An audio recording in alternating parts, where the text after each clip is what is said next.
Kamalpur PM Srikrishnachandra দ্বাদশ শ্রেণী বালিকা বিদ্যালয়ে শনিবার এক অনাড়ম্বর পরিবেশে অনুষ্ঠিত হল বার্ষিক পুরস্কার বিতরণী অনুষ্ঠান।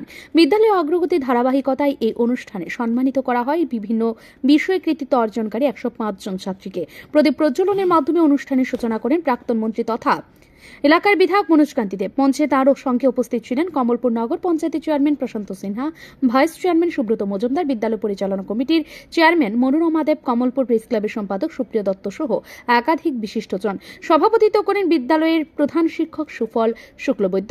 2024-25 শিক্ষাবর্ষে মাধ্যমিক ও উচ্চ মাধ্যমিকে প্রথম বিভাগে উত্তীর্ণ ছাত্রীরা ছাড়াও আবৃত্তি, গান, নাচ, অভিনয়, খেলাধুলা এবং অন্যান্য সৃজনশীল ক্ষেত্রে পারদর্শী ছাত্রীদের হাতে পুরস্কার তুলে দেন অতিথিরা। প্রধান শিক্ষক সুফল শুক্লবৈদ্য তার স্বাগত ভাষণে বলেন, বিদ্যালয়ের সার্বিক উন্নয়নে রাজ্য সরকার ও শিক্ষা দপ্তর নিরলসভাবে কাজ করেছে। অভিভাবক, এসএমসি এবং ছাত্রছাত্রীদের সম্মিলিত সহযোগিতায় বিদ্যালয়ে আজ এই জায়গায় পৌঁছেছে।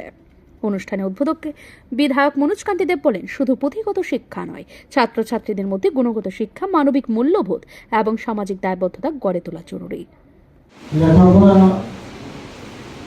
শুধু পুঁথিগত বিদ্যায় সীমাবদ্ধ না রেখে সামাজিক কাজকর্ম, নৈতিক মূল্যবোধ, গুণগত শিক্ষা সব মিলিয়ে আমাদের আদর্শ হতে হবে। জীবন দশায় এমন কিছু কাজ করে যাব যাতে পরবর্তী সময় মানুষ মনে রাখে যে অমুক ভালো ছিল, এই কথাটা বলতে।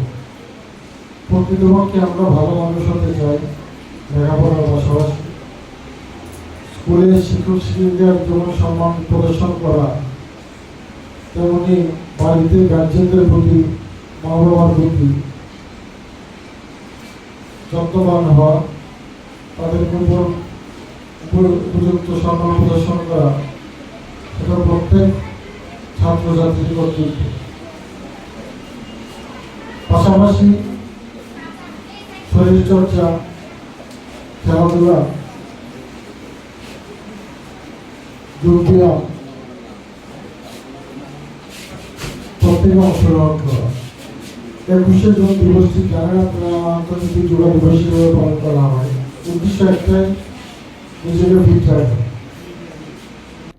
অনুষ্ঠান ঘিরে বিদ্যালয় চত্বরে ছিল উৎসবমুখর পরিবেশ। ছাত্রী, শিক্ষক, অভিভাবক এবং অতিথিদের মধ্যে প্রবল উৎসাহ উদ্দীপনা লক্ষ্য করা যায়। ব্যুরো রিপোর্ট, ঋদ্ধি নেটওয়ার্ক।